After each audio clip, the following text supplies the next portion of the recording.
Bismillahirrahmanirrahim, alhamdulillahi rabbil alamin, amma ba'd. Ma femme me pose la question, elle me dit, je suis rentré dans le dîn, j'ai développé des liens d'amitié avec plusieurs frères, dont un que je pensais vraiment être une personne fidèle, sincère. J'avais le sentiment que lui et moi, on partageait les mêmes choses. Il ne m'a pas dit tout ça, mais c'est ça l'amitié. Lui et moi, on partageait les mêmes choses. Et puis, mufaja'atan, comme ça d'un coup, trahison. Comment reconnaître les vrais amis? Alors déjà, la première des choses, al-kamal lillah. Il n'y a qu'Allah qui est parfait. Et tout comme lui, il a trahi, peut-être que toi, tu as déjà trahi. Tout comme lui, il a déçu, peut-être que toi, tu as déçu. La vraie question, c'est de savoir où sont les lignes rouges.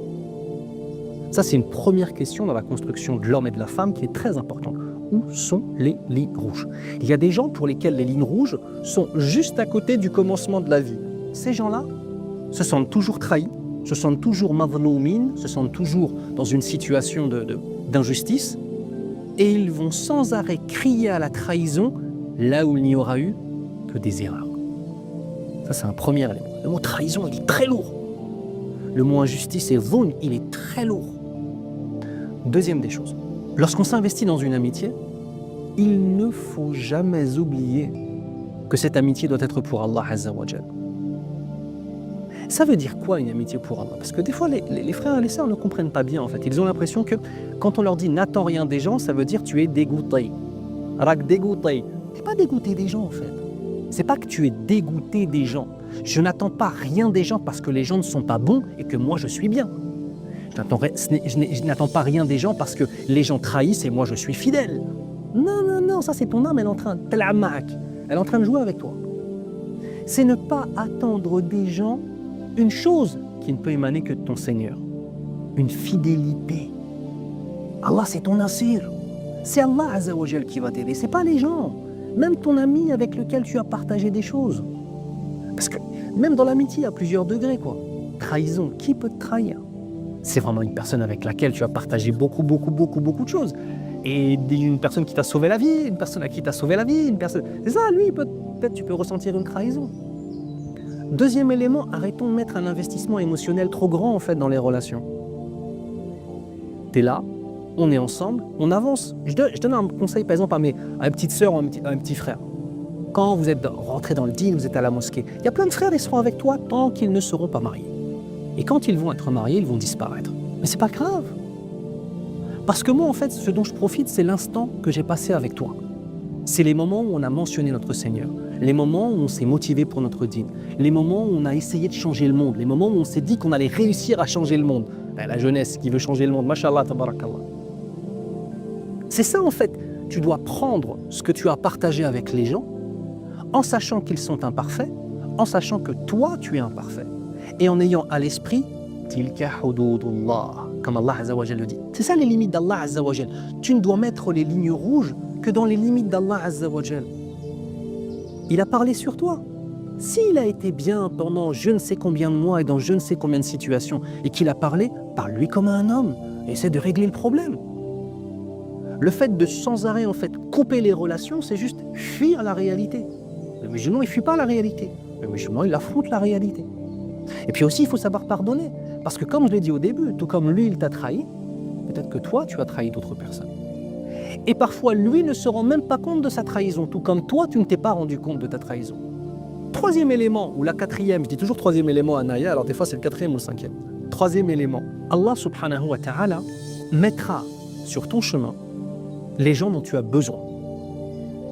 Pas les gens que tu veux.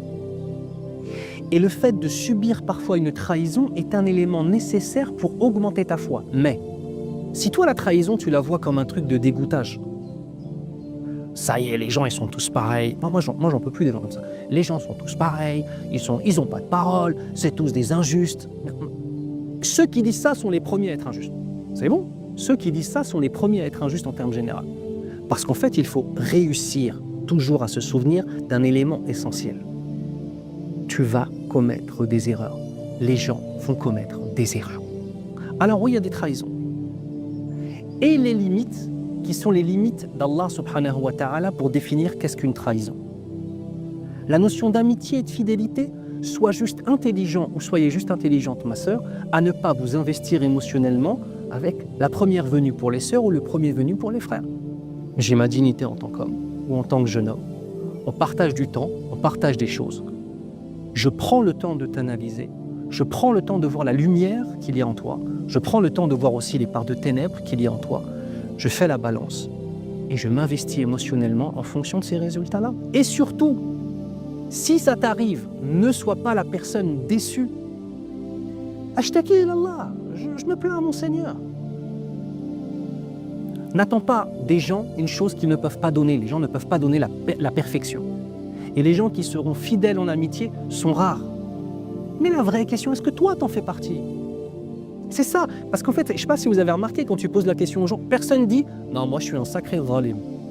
Moi je commets des injustices, moi je trahis, moi je mens, moi je ne suis pas à la hauteur, moi je ne suis pas fidèle en amitié. » Personne ne va te dire ça. Pourtant, il y en a des comme ça ou pas? Mais eux-mêmes ne le voient pas. C'est du jahl, de l'ignorance sur leur propre âme. Donc, comme il est dit dans la Bible, avant de chercher la paille dans l'œil de ton prochain, essaie de voir la poutre qui est dans le tien. C'est important ça. Tu vois la victimisation de tout le monde me trahit, tout le monde ci, tout le monde ça, toi aussi t'as trahi. C'est des paroles de papa ça. Plus tu mettras de l'émotion pure, et pure pas dans le sens bonne, de l'émotion qui par essence, l'émotion c'est comme du feu. Plus tu vas mettre de l'émotion dans les relations amicales, et plus ça va brûler des choses et plus tu pourras te faire brûler. Donne à chaque chose son droit. A'ti likulli dhi haqqin haqqah, comme dans le hadith. D'accord? Donne à chaque chose son droit. Et ça ira mieux, Inch'Allah. Et tu ne seras pas non investi dans l'amitié parce que tu es dégoûté des gens, mais tu seras investi dans l'amitié, fi sabilillah. Et moi, ce n'est pas toi que je vise, c'est mon Seigneur. Et je n'attends rien de toi, mais j'attends de mon Seigneur. Tu veux qu'on fasse ensemble? Viens, on fait. T'as le temps en ce moment? Tant mieux. T'as plus le temps? Tu n'as pas donné le temps à notre amitié? Ma'alish, khair, Inch'Allah. Il y a peut-être d'autres personnes. Ou bien alors moi, dans tous les cas, j'ai mon ami ultime, Allah subhanahu wa ta'ala. T'es jamais seul en fait. Quand tu es un musulman, la notion de solitude, elle n'existe pas. Tu as ton Seigneur avec toi d'une façon qui sied à sa perfection. Et ne t'entoure que de gens qui, comme des papillons tournant autour d'une fleur qui sent bon, mashallah, avec une belle senteur, entoure de toi de gens qui cherchent cette fleur qui sent bon, qui sera la connaissance, qui sera la connaissance d'Allah, qui sera l'amitié en islam, qui sera le fi sabilillah. Si tu fais ça, déjà tu vas éviter. Parce qu'il y a beaucoup de gens qui se plaignent de la trahison, mais ils n'ont pas choisi leurs amis dans les bons endroits. Inscrivez-vous dans des instituts, essayez de rencontrer des gens dans les instituts, Inch'Allah. Si moi je cherche mes amis dans la rue, ou si c'est simplement mes amis d'enfance et qu'ils ne sont pas dans le dîn, pourquoi est-ce que tu t'étonnes que ça finisse mal? Il y a aussi l'intelligence de savoir où je vais choisir les gens, où je vais rencontrer les gens, Inch'Allah. Qu'Allah vous préserve tous et toutes. Et qu'Allah nous accorde la maturité et qu'il nous accorde des poitrines qui soient larges, qui nous permettent de voir la lumière chez les gens. Plus ta poitrine sera serrée, et moins tu pourras pardonner, et moins tu pardonneras, moins tu pourras accueillir la lumière des gens, parce que tu vas être dans la rancœur, tu vas être dans le reproche, alors qu'en vérité, il y a plein de belles choses dans cette vie ici, alhamdoulilah, dont la première, qui est l'iman billah, et le partage pour Allah Azza wa Jal. Qu'Allah vous préserve tous et toutes. سبحانك اللهم وبحمدك أشهد أن لا إله إلا أنت أستغفرك وأتوب إليك. Les sciences islamiques, la langue arabe et le Coran sur la plateforme méthodemedinplus.fr. Apprenons ensemble car chaque verset est une clé et chaque hadith est une lumière.